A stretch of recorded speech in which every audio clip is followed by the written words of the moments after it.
प्रणाम आत्मीय भाइयों एवं बहनों। आपको सफल दाम्पत्य जीवन के मौलिक सिद्धांत लेखक पंडित श्री राम शर्मा आचार्य पढ़कर सुना रहे थे। इसी क्रम में अहंकार और दाम्पत्य प्रेम में एक रह सकता है। दाम्पत्य का प्रेम या आपका अहंकार, इन दोनों में से एक रह सकता है, दोनों नहीं। आइए इसी संबंध में, इसी विषय पर परम पूज्य गुरुदेव के विचार आपको अपनी आवाज में पढ़कर सुनाता हूं। पृष्ठ 47 से। महारानी विक्टोरिया के जीवन का एक बहुत मार्मिक प्रसंग है। एक दिन उन्होंने अपने पति एल्बर्ट को किसी बात पर चिढ़कर कह दिया, महारानी मैं हूं। महारानी के इस अहंकार की चोट खाकर एल्बर्ट का पौरुषेय स्वाभिमान जाग उठा। वे वहां से उठे और अपने विश्राम कक्ष में जाकर लेट गए। भीतर से दरवाजा बंद कर लिया। महारानी के व्यंग के कारण उनका हृदय झुलस गया। महारानी अपने पति की वेदना ताड़ गई। वे उनके विश्राम स्थल के पास गईं और द्वार खटखटाया। एल्बर्ट ने पूछा, कौन है? विक्टोरिया ने अपने उसी प्रशासनिक लहजे में उत्तर दिया, महारानी विक्टोरिया।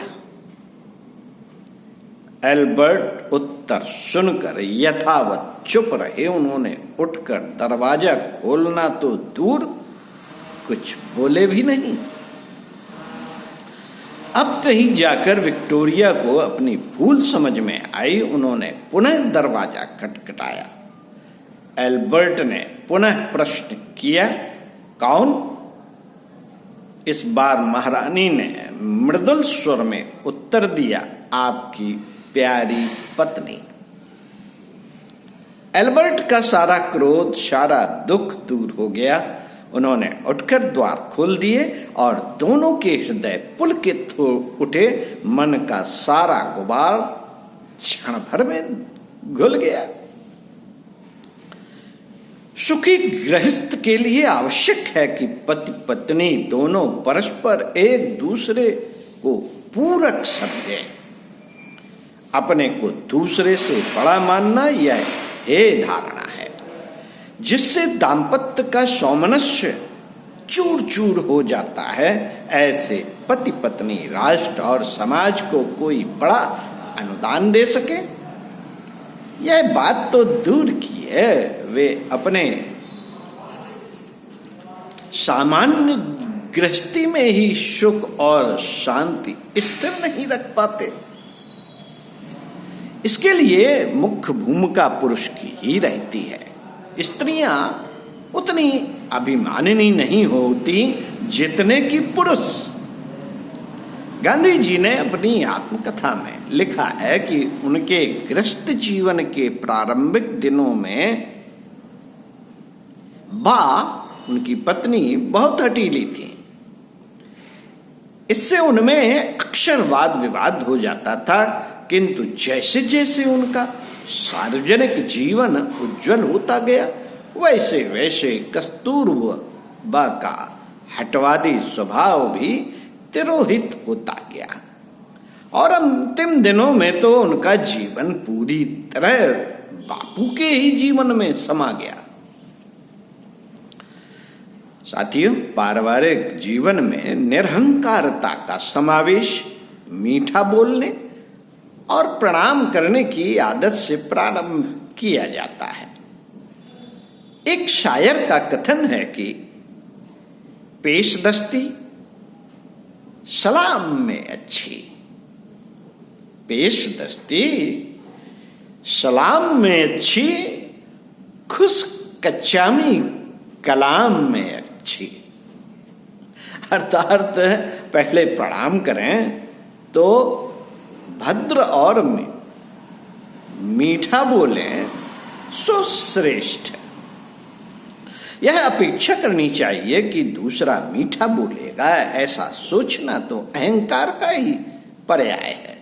इस आदर्श की एक पक्षीय धारणा की जाए, उसका निष्ठापूर्वक निर्वाह किया जाता रहे तो एक दिन प्रतिपक्षी को भी झुकने को विवश होना पड़ता है।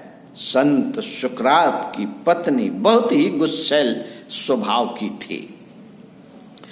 वे चाहे जब सुकरात का अपमान कर देती थी। एक दिन संत सुकरात अपने मित्रों से बातचीत कर रहे थे। उनकी स्त्री उस दिन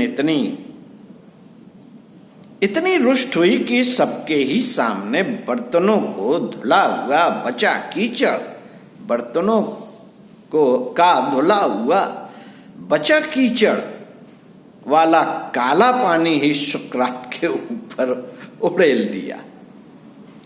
सुकरात ने इसका रत्ती भर भी बुरा न माना, अपितु हंसकर बोले, भाई वाह, आज तक तो सुना था कि जो गरजते हैं वो बरसते नहीं, पर आज पता चला कि जो गरजते हैं वह बरसते भी हैं।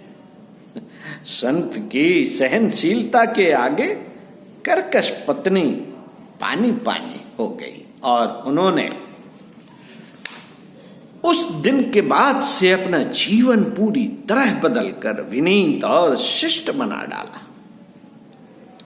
रूसी संत टॉलस्टॉय और अमेरिकी राष्ट्रपति लिंकन के विषय में कहते हैं कि लिंकन की धर्मपत्नी स्वभाव से बहुत उग्र थी।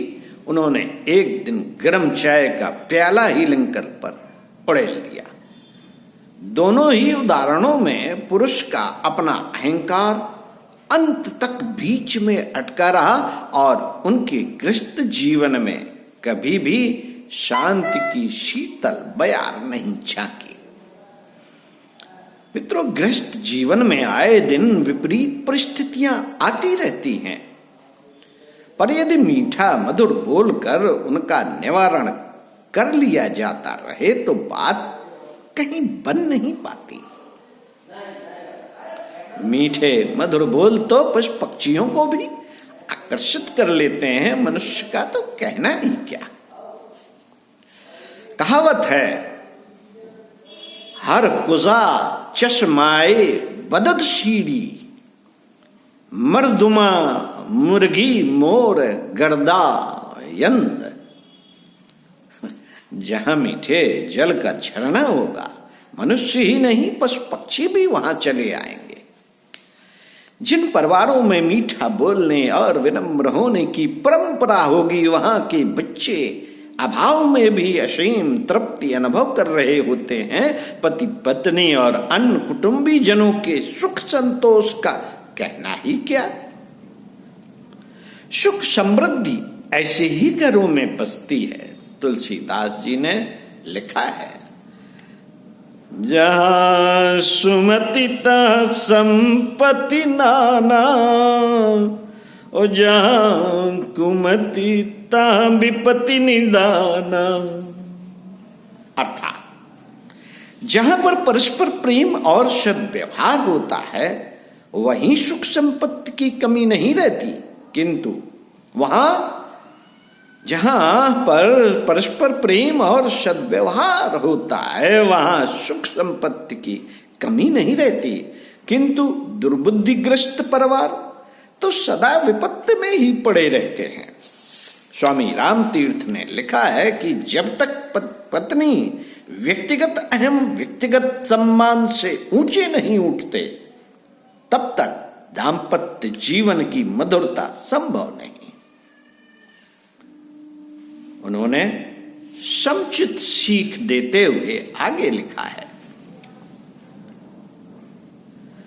जिस समय किसी मित्र या प्रिय परिजन की चिट्ठी मिलती है, उस समय उस चिट्ठी को जिसमें भावनाओं का अंकन मात्र होता है, अभिव्यक्ति भी नहीं, हम प्यार करने लगते हैं। इसी तरह पति तथा पत्नी एक दूसरे के लिए मानो परमात्मा के पास से आई हुई चिट्ठी है। पत्नी के लिए परमात्मा की चिट्ठी है तथा पति के लिए पत्नी की। इस तरह का दृष्टिकोण विकसित कर ले तो दोनों में अगाध प्रेम की निर्झरणी प्रवाहित बनी रह सकती है। अहंकार एक प्रकार का अंधकार है जो सही स्थिति का अनुभव नहीं होने देता।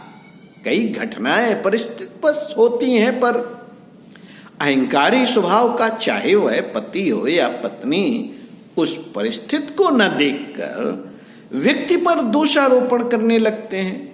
इससे कटुता उग्र होती है और विग्रह एवं अशांति दिनों दिन बढ़ती चली जाती है। जब भी कभी कोई स्थिति आए तो पति पत्नी दोनों को ही स्वस्थ चित्त से पारस्परिक हित को प्रधानता देकर सोचना चाहिए। अपने आप को पूर्ण निर्दोष मानना तथा प्रतिपक्षी को दोषी मानना अहंकार मूलक प्रवृत्ति है। इससे बचकर ही अपना दाम्पत्य प्रेम चिरस्थायी बनाया जा सकता है। नर और नारी दोनों में से अपने आप में कोई भी पूर्ण नहीं।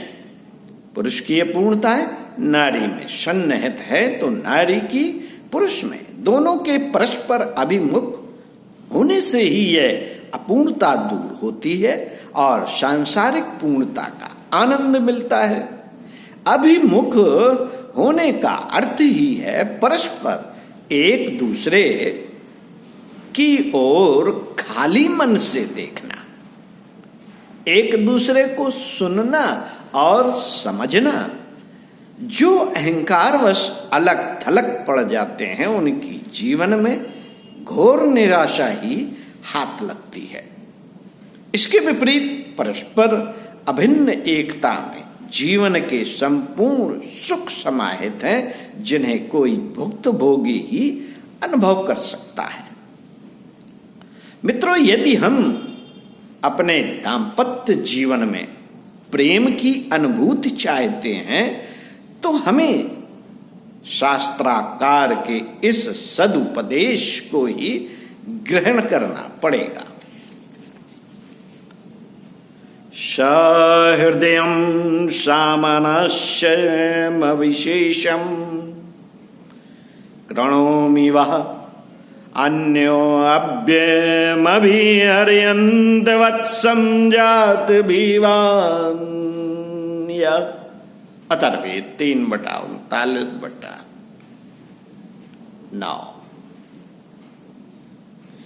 मैं तुम्हारे लिए समान हृदय समान मन होने तथा द्वेष से सर्वथा अलग होने की मर्यादा बनाता हूं। तुम एक दूसरे को ऐसा प्यार करो जैसे गौ अपने सद्यजात बछड़े को प्यार करती है। ओम शांति। आगे बताएंगे महापुरुषों का दाम्पत्य जीवन। ओम शांति।